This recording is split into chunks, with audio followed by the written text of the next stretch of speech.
Hello, and welcome to another installment of FlyPaper Academy. In this video, we're going to go over PlanScan update dates, as well as the reports that you can get out of PlanScan. So we're going to start with update dates. An update date is just a point in time that you want to record that you had went in and had an update of your schedule with your project team. If you're familiar with CPM scheduling, you can think of it as a data date. It's simple to add an update date to PlanScan.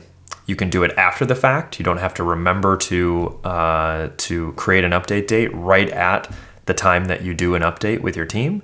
So you can go back in and backdate update dates if you want to, which you can do by simply clicking on any of the update dates that you've created, and then choosing a new date and choosing a new time. When you click on the add new update date, it does just add another one and put it at the exact point in time as when you click that button. But then you can go in and you can either delete it or you can change and adjust the timing if you would like to. So, why do you create update dates? Well, they are used with all of our reports. So the various reports that you can download from PlanScan are a Lookahead report, a Variance report, a Constraint log, and a PPC report. For each one of those, you can see that update date is one of the fields that you have to fill in order to download the report. So for the Lookahead report, this is going to give you a look ahead based on whatever update date that you give it. So if I choose 11/16, that latest update date, and then I can choose however many weeks I want to look ahead of 11/16. So if I can choose anywhere from 1 to 10 weeks. And then when I hit continue, I will get a report that looks like this.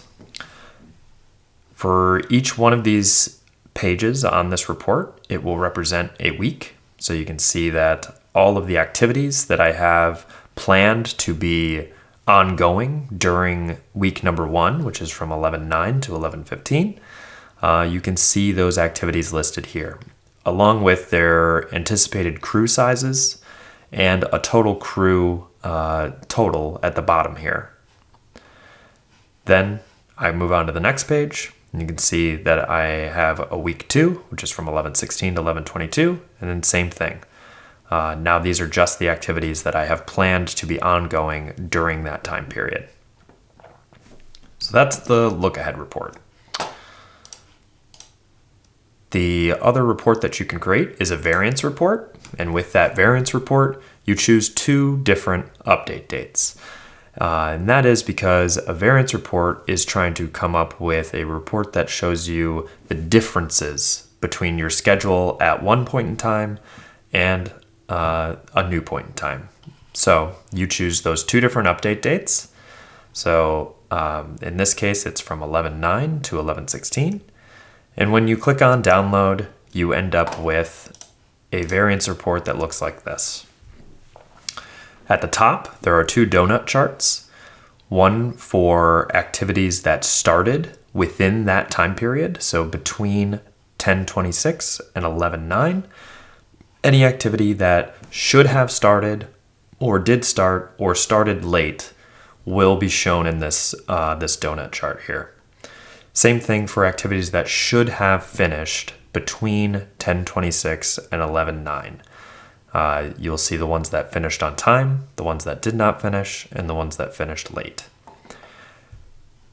Those same colors, the green for on time, red for not finished, and yellow for late, can be seen in the table below as well.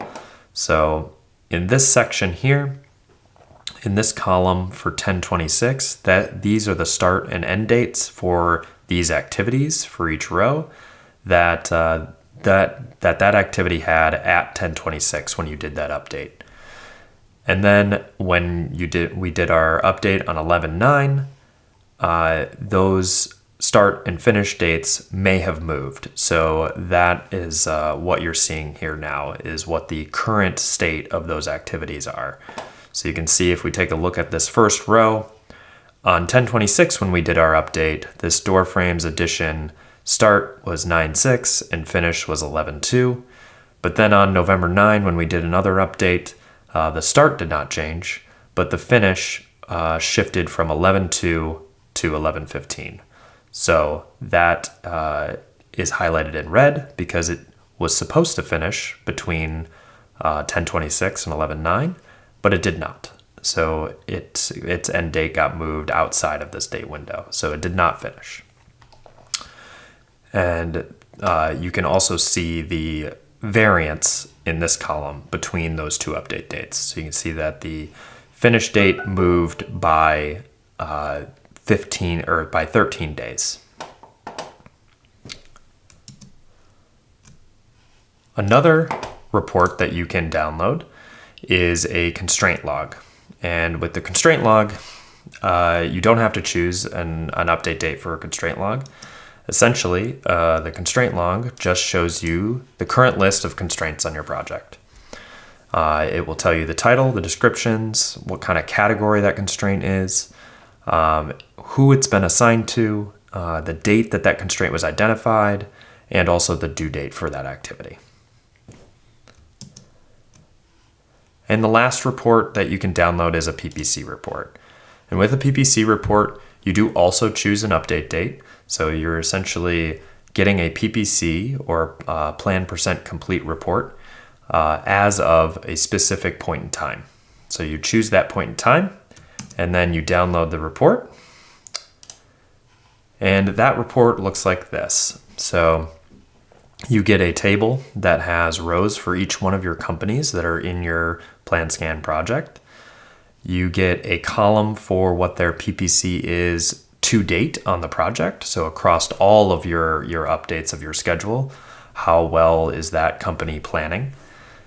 And then you also get a column for just that update date that you chose. So as of 11/9 on that update date, how many activities were finished on time as of that update date.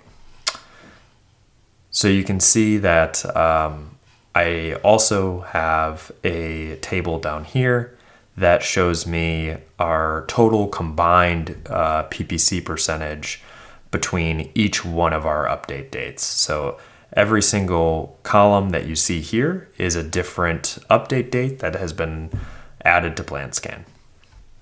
And then on the next page, you can see what our total combined PPC percentage has been over all of those different update dates. One thing to note about the PPC report is that you can see that in this case, it is only taking into account promised finishes and achieved finishes. So that's how it's coming up with the percentage for PPC. So it's saying that this company promised to finish 7 activities between this update date and the last one, but they only actually achieved a finish of 6 of those activities between that time period. So their PPC is 85%. If you want to also track PPC based on starts, you can do that as well. So if I go back to PlanScan, if I go to the project admin section, and I'll scroll down to the PlanScan section down here in project admin, you can see that there is a field for PPC calculation method. And this project has it set to by end dates. So you're only going to see promised starts or promised finishes and achieved finishes. But you can make it only show you promised starts and achieved starts, or you can have it show you both. So what you select here will directly affect the columns that you see inside of this PPC report. All right, I think that takes me through all of the reports that you can generate out of PlanScan. as well as the importance of setting up your update dates so that your reports look the way that you want them to. Thanks for watching, and have a great day.